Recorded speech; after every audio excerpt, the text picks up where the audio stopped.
The title of this workshop is Womanhood Power. So, we're talking about womanhood. We all on this call are women. What makes us a woman? What is it about us that's different that makes us a woman? What do we have in common with one another that is different from men? In order to make this meeting as efficient and brief as possible, I'm going to limit all the things that we can pinpoint that makes us women and concentrate on the attributes that are most peculiar to women. So I'm going to talk about 3 areas. The first area is the physical. The second area is the functional. And the third area I will call the intangible. You know what the word intangible means? Intangible means something you can't touch it, you can't grab a hold of it, you can't weigh it, you can't measure it, but it's very real. So in those 3 areas, let's start with the physical. What is it about us women? What are the attributes, the physical attributes that actually make us women? Physically. Okay. Breasts, ovaries. Okay. Breasts, ovaries, uterus. Okay. And what does that result in? What do your ovaries do to your body? Allow you to have children. Yeah, but more before that, I mean, there are lots of women who don't have children.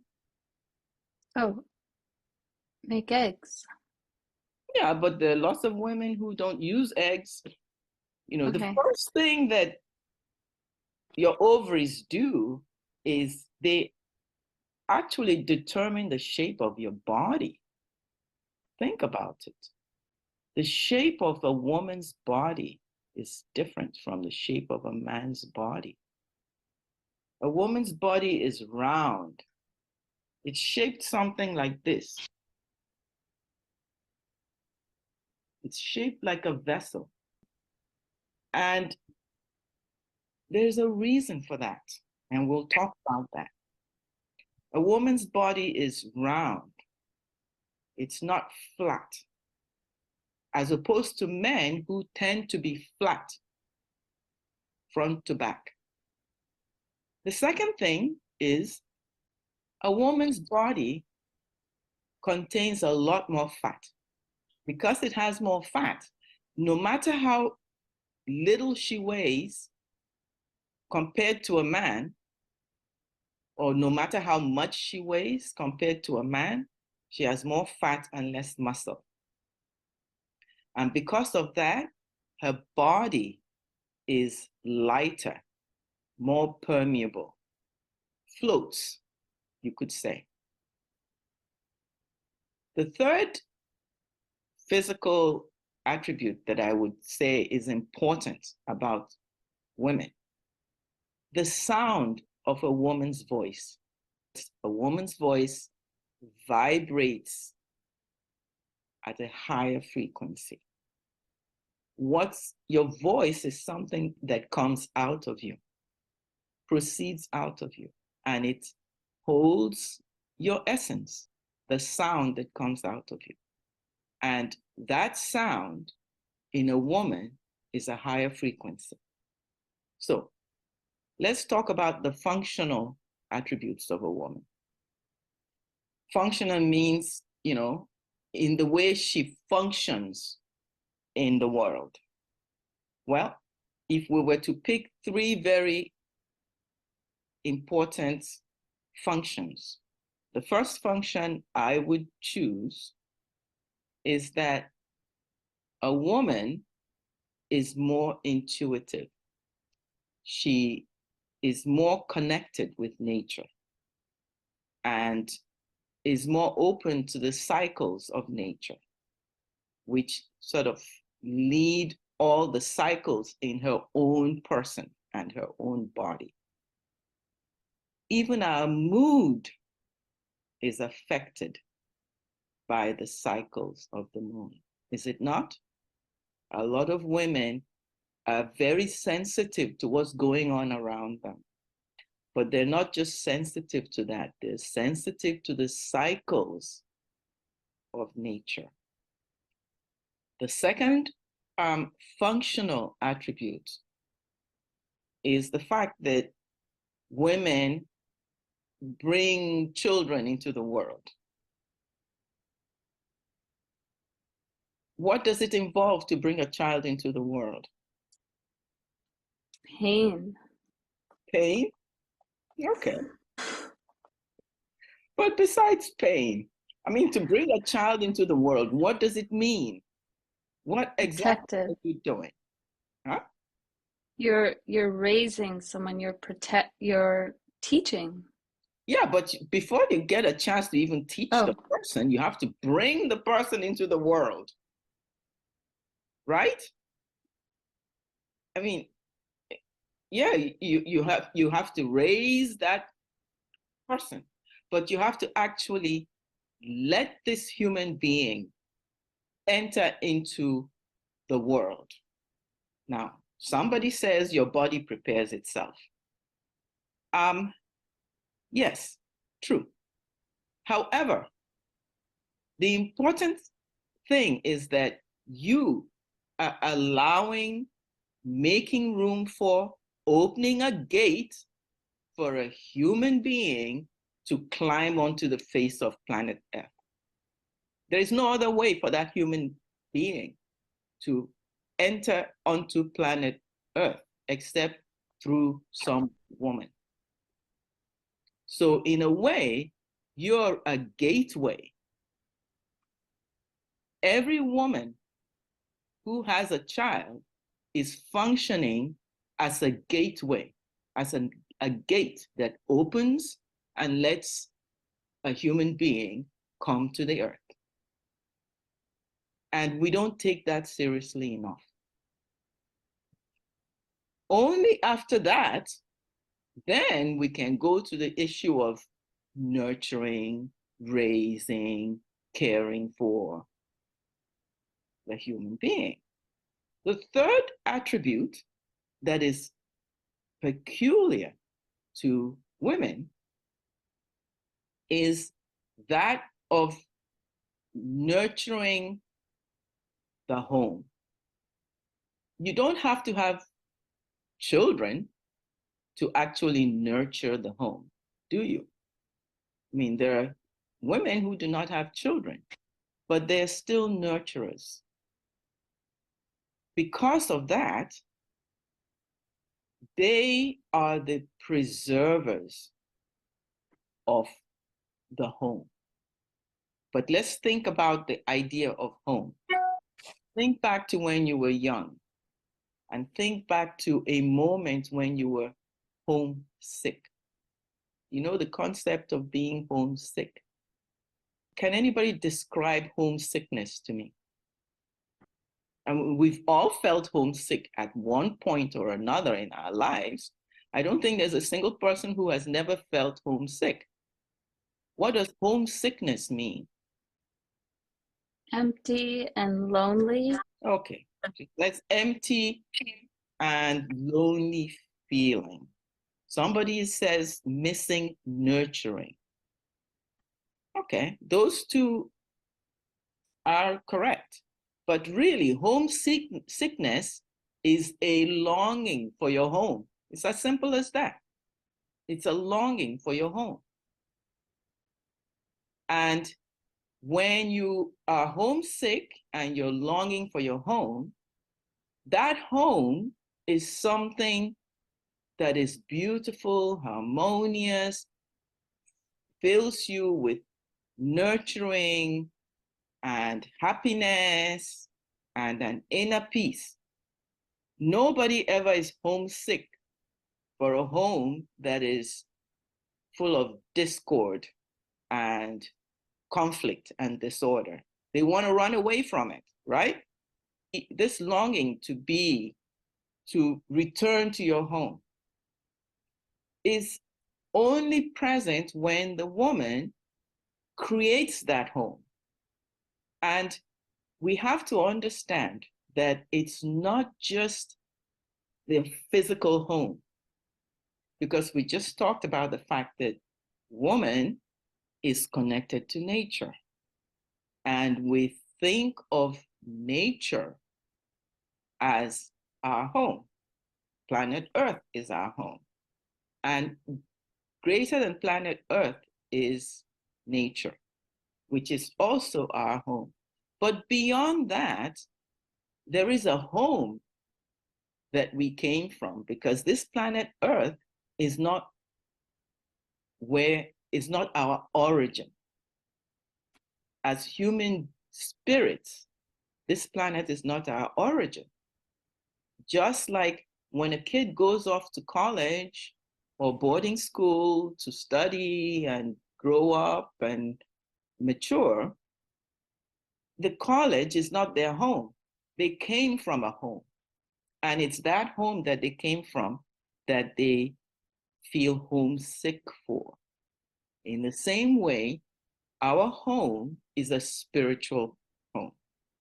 And preserving that memory of the spiritual home within all of us, within all the human spirits that have made their way to planet Earth, is one of the attributes of woman.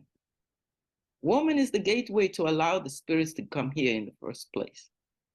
Woman also is the preserver of the memory of where they actually came from. And that's very important that we keep that in mind.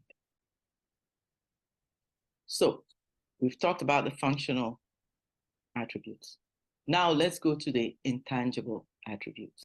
When something is intangible, it's something you can't really physically touch. So it's not a physical quality. It's a quality that is just there, but very powerful. So the intangible qualities of a woman, I chose 3. The first one I chose is grace. A woman is graceful,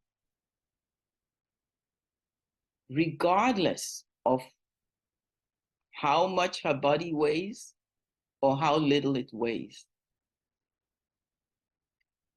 regardless of how tall or how short she is, because gracefulness is something that comes from within and controls all movements in the person. The second attribute I would choose is that women are beautiful. All women are actually beautiful. And it is that beauty in women that, combined with their gracefulness, that attracts men to them.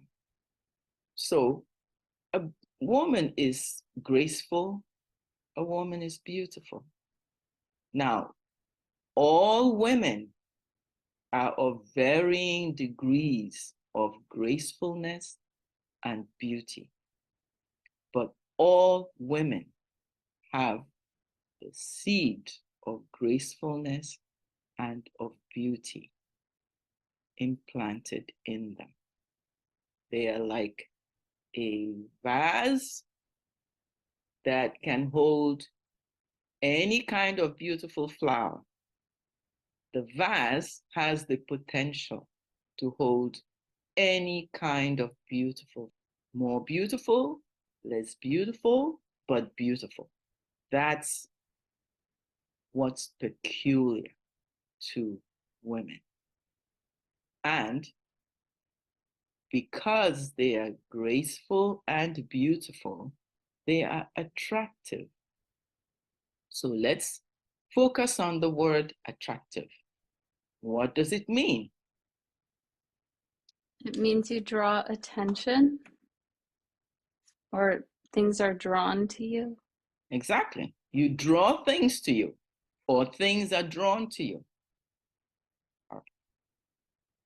Things are drawn to you means, or for most people, that you don't have any part in it. You're just there minding your own business and things get drawn to you, right? You draw things to you means you have a part in it. You are actually drawing those things to you. But in both cases, there is a power at play. There is a power of attraction that is taking effect. So when one says a woman is attractive, by virtue of just being a woman, she attracts everything to herself. Think about that for just 1 minute. By being a woman, she attracts everything to herself. And we call it the power of attraction. This power of attraction, you can't really measure it, you can't really touch it, but it's very, very real. And one can define it as a power that is active in her. What if you are attracting things you don't want? Okay. The question is, what if you're attracting things you don't want? And my answer to that is, you never attract anything you don't want. If something is being attracted to you, you think you don't want it, but in fact, there is something inside you that is attracting it. Because there is a basic law in the universe that says, like only always attracts only like. And this law is unchanging and ever present and ever active. So there is no such thing really as attracting something you don't want. It may be, you could describe it as attracting something you don't like, attracting something you find unpleasant, but you have you either hold something inside you, or you have expressed something that has emanated from you that has attracted that something to you. And more women need to become conscious of this. More women need to recognize this and be cognizant of it. So let's talk about this power of attraction, this power that is active in the woman. Since we know it's not physical, since we know it's intangible, we could describe it as non-physical. We could describe it as something that expresses the spirit of the woman. You know, when a person says, you know, this expresses my spirit, it expresses who I am, right? So, in other words, it is something that is spiritual in the woman. It is a power that is active in the woman, but it is a spiritual power. It is not a physical one. It permeates her whole body and it draws everything to her, physical and non-physical, physical and spiritual. So where does this power come from? Her essence? She says from her essence. It's a spiritual power. Okay, somebody says from the ancestors. Who are the ancestors? Could you elaborate? I meant in the terms of the attributes and the characteristics of that have come through her parents and perhaps through her parents' parents and on and on. So not that it's the source, but that it travels through it, perhaps. Okay. All right. So not that it's the source, but that it travels through the ancestors. And the question, who are the ancestors? Her parents, her parents' parents. Well, these people, these ancestors, parents, are human beings, just like you and me. Okay? They're human spirits. So it may travel through them, but it doesn't come from them. Just like this power can travel through the woman, but it doesn't come from the woman. So this power can only come from one place, one source. And that source is the eternal source of all life, the eternal source of all power, all life. And that is the creator of all life. So this power that flows or is active in the woman, through the woman, is a power that flows down from the source of all life, from the creator of all life. And the woman, by virtue of being a woman, is a conduit for this power to take effect in the world in which the woman finds herself at any time. We as women find ourselves in this particular world at this time. So we are conduits for this power to take effect in our world at this time. But this power permeates the entire universe and the entire creation, no matter what part of creation. And wherever women are in any part of creation, that is their function. This power is not the power of the woman. It's the power that is in womanhood. It is the power that flows through womanhood. There's a huge difference. The power does not belong to the woman. The power